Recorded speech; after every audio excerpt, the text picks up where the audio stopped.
اب سب سے بڑا سوال یہ ہے کہ کیا ایران اس جاسوسی نیٹ ورک کے پیچھے چھپے اصل ماسٹر مائنڈ تک پہنچ پائے گا؟ بات یوکرین کی۔ یوکرینی صدر ولودیمیر زیلنسکی نے ڈونلڈ ٹرمپ کے حالیہ بیان پر تگڑا ری ایکشن دیا، بڑا تگڑا۔ ہم نے آپ کو پچھلے ویڈیو میں ہی بتایا تھا کہ ٹرمپ نے کہا کہ کیوں تم نے جنگ شروع کی، یوکرین کو روس کے ساتھ یہ جنگ شروع نہیں کرنی چاہیے تھی، یہ ٹرمپ نے کہا۔ اب زیلنسکی کا کہنا ہے کہ ٹرمپ روس کے پروپیگنڈا کا شکار ہو گئے۔ زیلنسکی نے کہا کہ ٹرمپ کو یوکرین کے بارے میں حقیقت جاننی چاہیے، اور ان کے بیان میں جو آنکڑے دیے گئے ہیں، جو فیگرز دی گئی ہیں، وہ سب روس کے پروپیگنڈا کا حصہ۔ اٹ مینس ابھی تک امریکہ کی مدد سے فائدہ اٹھانے والے اور جنگ لڑنے والے یوکرین کے پریزیڈنٹ کو یہ لگ رہا ہے کہ امریکہ کے پاس اپنی کوئی عقل اور سمجھ نہیں ہے، جو روس پڑھا رہا ہے، بتا رہا ہے، اسی پر چل رہے ہیں ٹرمپ۔ کمال ہے۔ زیلنسکی کا یہ بیان ایسے وقت میں آیا ہے جب وہ ٹرمپ کی یوکرینی معاملوں کے اسپیشل انوائے سے ملاقات کرنے والے ہیں۔ یوکرینی لیڈر نے کہا کہ ہمارے پاس ثبوت ہے کہ یہ جھوٹے آنکڑے امریکہ اور روس کے بیچ پھیلائے جا رہے ہیں۔ مطلب CIA وغیرہ اور پینٹاگن سے بھی زیادہ اسمارٹ زیلنسکی اور ان کی انٹیلیجنس ایجنسیز ہو گئی ہیں۔ دوستو، بڑا سوال یہ ہے کہ کیا ٹرمپ ایڈمنسٹریشن یوکرین کو لے کر اپنی پالیسی میں کوئی بدلاؤ کرے گا، اور کیا زیلنسکی اور ٹرمپ کے رشتوں میں اور زیادہ کڑواہٹ آ سکتی ہے یا آنے والی ہے؟ اسی خبر سے رشتہ رکھتی ہوئی، مطلب یوں سمجھے سمدھیوں والا، ایک اور خبر ہے۔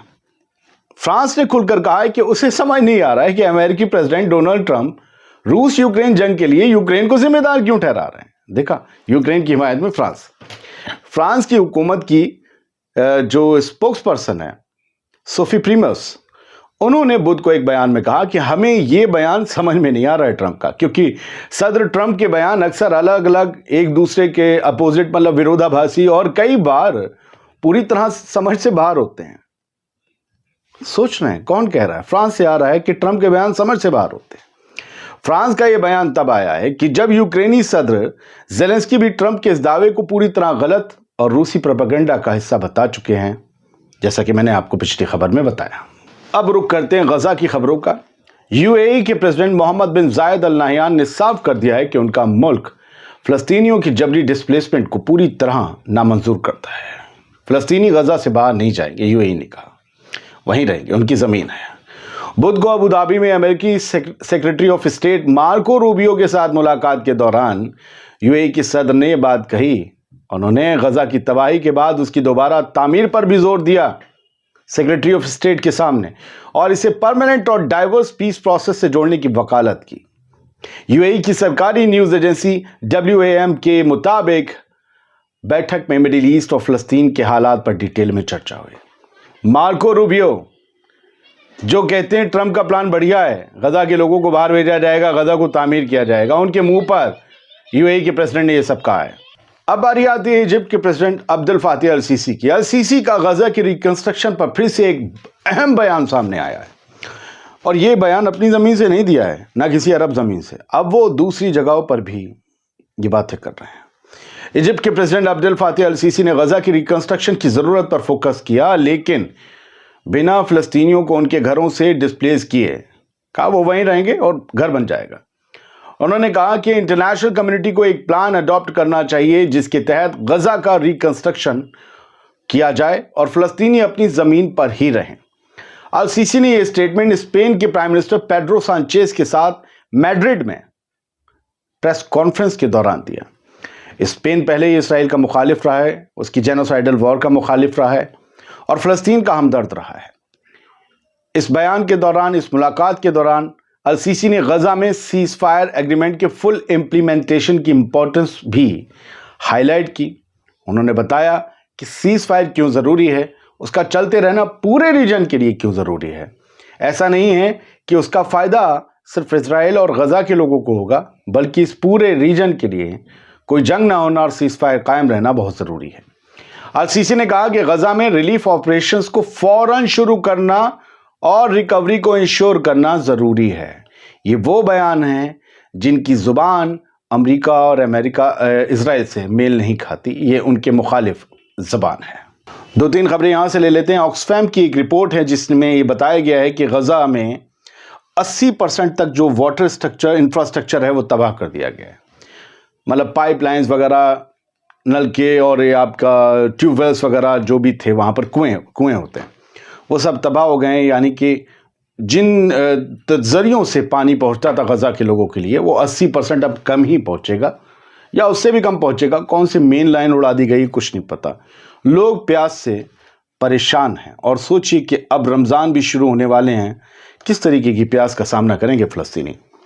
WHO نے کہا ہے کہ پولیو کا ماس ویکسینیشن کیمپین جلد ہی شروع ہوگا غزہ میں، کیونکہ غزہ کی جو نئی نسل ہے، جو بچے ہیں، دودھ میں بچے ہیں، ان پر پولیو کا اور باقی ڈیزیزز کا خطرہ منڈرا رہا ہے۔ پچھلے سال پولیو کے کئی کیس آئے تھے، جس کے بعد سیز فائر تو نہیں ہوا تھا، لیکن جنگ کے دوران ہی پولیو کے کچھ کیمپینز چلائی گئی تھیں۔ اس بار ماس لیول پر یہ ویکسینیشن کیمپین چلائی جائے گی، اور زیادہ سے زیادہ جو کہ بچے لاکھوں کی تعداد میں ہیں 5 سال کی عمر تک کے 0 سے زیادہ بچوں کو پولیو ڈراپ لائے جانے کی ایک پلاننگ چل رہی ہے، اور جلدی یہ شروع ہوگا۔ اسرائیل نے لبنان کے علاقوں میں حملے کیے ہیں، جس میں ایک شخص مارا گیا ہے، کئی لوگ زخمی ہوئے ہیں۔ بتایا گیا کہ 2 لوگ زخمی ہوئے ہیں۔ بارڈر ولیجز میں یہ لوگ گھروں کو واپس لوٹ رہے تھے، باوجود اس کے IDF نے ان پر فائرنگ کی، اور ان لوگوں رفح میں بھی 3 لوگوں کے مارے جانے کی خبر ہے۔ یہ سب کچھ غزہ میں یہ سب کچھ چل رہا ہے سیز فائر کے باوجود۔ IDF کے 5 ریزروسٹ جو سولجرز ہیں، انہیں بتایا گیا ہے کہ انہیں جو ہے سزا مل رہی ہے، کیونکہ انہوں نے قید کے اندر، جیلوں کے اندر فلسطینیوں پر حیوانوں کی طرح ظلم ڈھائے ہیں۔ سدہ تمان جو جیل ہے سب سے زیادہ خونخوار بتائی جاتی، وہاں پر یہ سب پیش آیا تھا۔ بہت بہت شکریہ۔ دنیا بھر کی خبریں آپ دیکھ رہے تھے، لیڈس آنے کے لیے بہت مشکل، بہت معذرت، ہم ایک ٹیم کھڑی کر رہے تھے، لیکن ہم نے آپ کو پہلے بتایا ہمارا دوسرا چینل دنیا ٹوڈے ڈی مونیٹائز ہو گیا ہے۔ ایمانداری سے ہم سٹوری رکھ رہے تھے، باوجود اس کے یوٹیوب کو لگتا ہوگا، کیونکہ ہماری جو فیمیل اینکر تھیں جینتی، ان کی سٹوری تھی۔